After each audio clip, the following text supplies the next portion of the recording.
which is the 781 text, and this is the issue. I will grant you this. When Bill keeps somebody like Joe Judge around, this is the issue.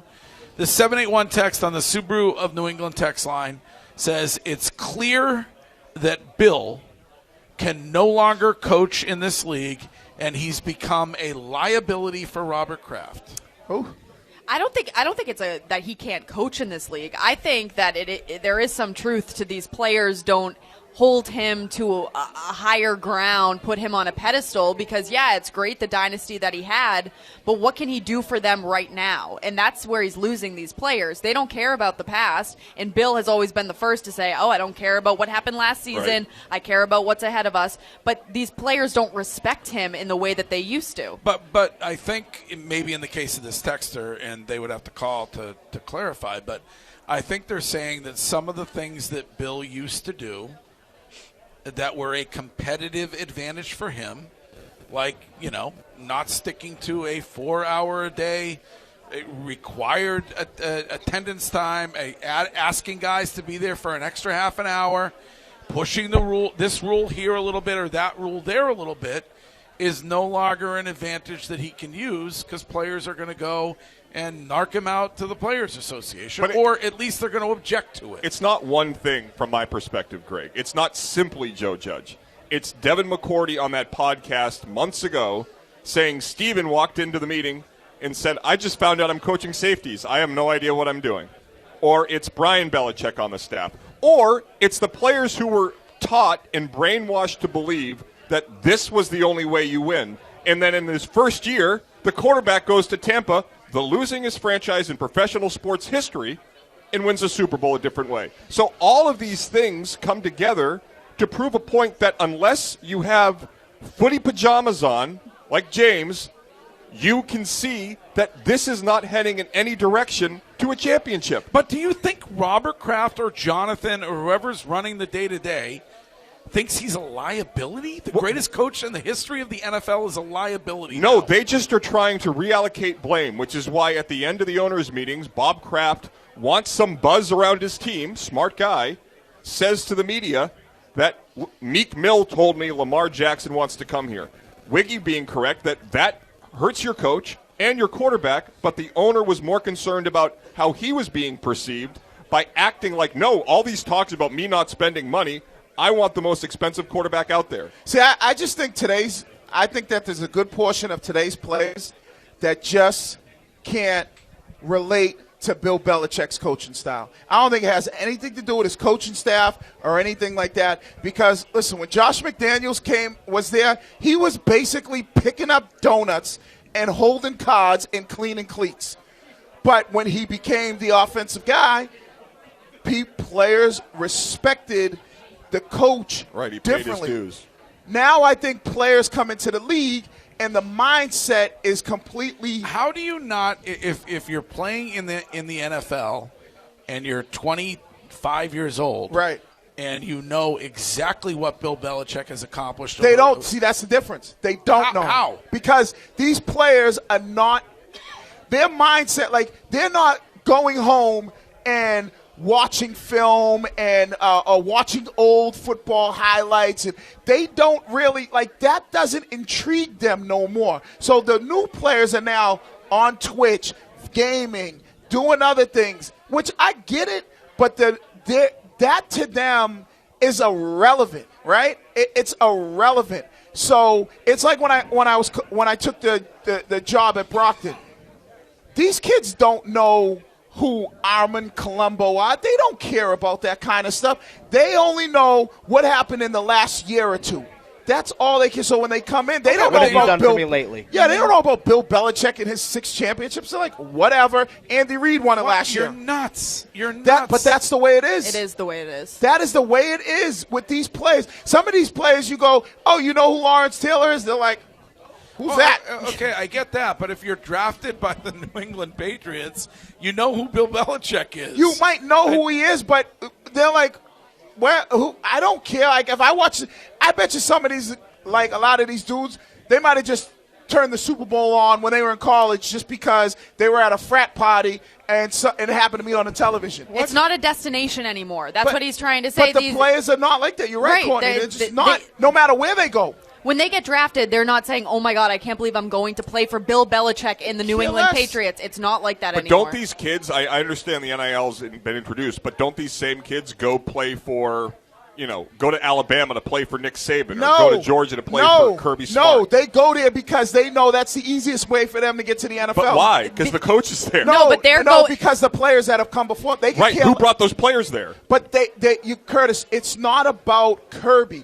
It's about Alabama. It's about the flash. It's about Georgia going, guess what? We had 4 guys go in the first round. I'm a D lineman. We have 4 D linemen going in the first round. I'm going to Georgia. It's about which locker room has the coolest stuff, who has the barber shops, who has the outdoor facilities. Right. Is that why BC sucks? We have none of those things? Correct. Yeah, because if That's Kirby left to go to the NFL this year, Georgia's still going to get a ridiculous recruiting class. But that'll wane over a period of time. But it's not about Kirby. That's the thing. It's about the brand. Then why do they pay them $13 million a year if it's not about them? No, because the coaches are doing a great job. I'm not taking anything away from them. If Saban left Alabama today, they would not be the top recruiting class next year. They would still be, because the next guy would come in and they'd still do the same things they do. So unless you're Sean McVay, millennial feel-good Sean McVay, right?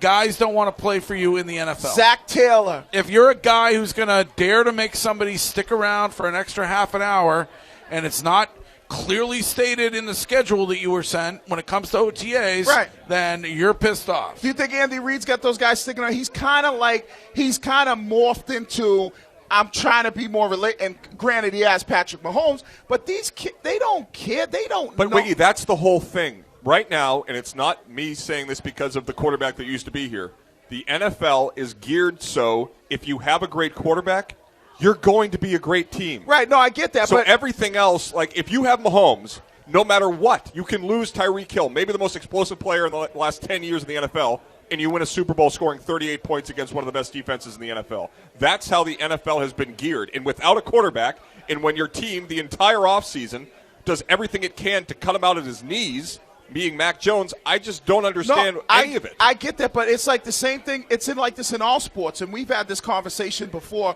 a few years ago, and it's kind of similar, like David Price ripping Eckersley, and people going, well, doesn't he know who Eckersley is? He don't care.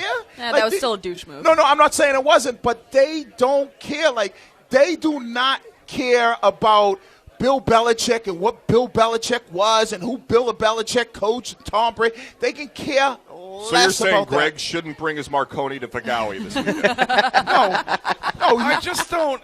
When it comes to cheating, this is the most nothing burger of a thing I've ever heard. And some people like that texter or others are like, or Scheim. Like, he's lost a step. He's lost a little something on his step.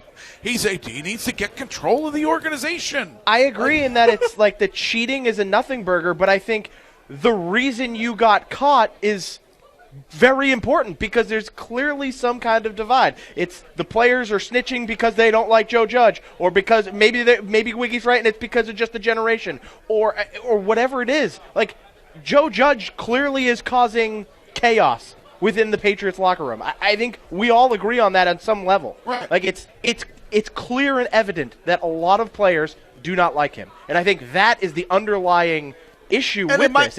It's not the cheating. I don't give a crap. I couldn't give two flying craps about them staying 20 minutes late or not. It used to be an advantage for Bill. Everybody loved it. But you know what the difference is? He pushes the barrier. But here's what it is, Greg. Even whether it's Joe Judge or whatever coach, it might be the coaching style. Maybe Joe Judge is yelling and screaming. He's abrasive, and kids don't like that. There was a guy out there, he's a Giants fan, and he asked me, who's a better coach, Parcells or Belichick, right? And so, because I played for both of them, Parcells was in your face, talking trash. Like, so a lot of these players, they wouldn't be able to play for a guy like that. And maybe we talk about it with Billy O'Brien. How are some of these guys going to react when Billy O'Brien is screaming and yelling at him and MFing him up and down the the sideline. Are they playing in the NFL, or are they timid church mice? But what? But Greg, I tell you all the time, it's the new athlete. We see it in all sports. We talk about it in basketball with Tatum and Brown. You really think Tatum and Brown look up to the rafters and go, "Oh, this bird, there's this one"? Like, that's not appealing to them. I think Tatum and Brown, that was before the real big swing. I think the last 2 years have been the difference of players coming into different leagues and not caring about I'm just saying. past. But I'm just saying, like you. I think Wiki's right. Like Tatum cares about all pros and MVPs. No, yeah, but I think Tatum cares about who came before him. No, they don't, because I do. You see these guys going after Charles Barkley. They're like, who the hell is he? Like, like they don't like Charles Barkley, who's a great player.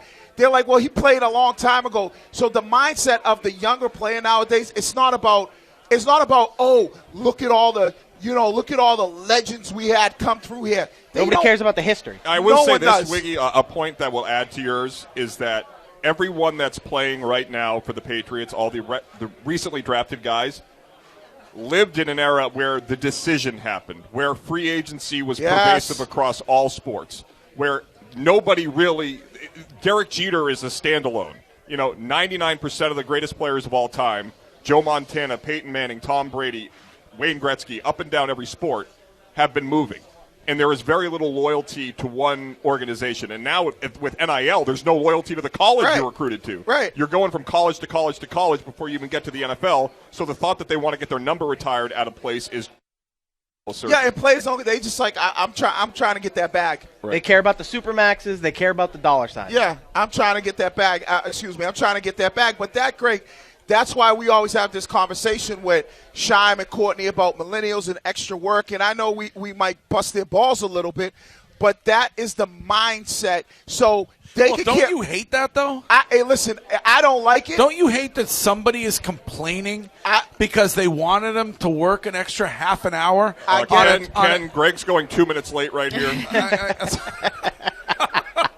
I mean, no, I get it, but that is the way.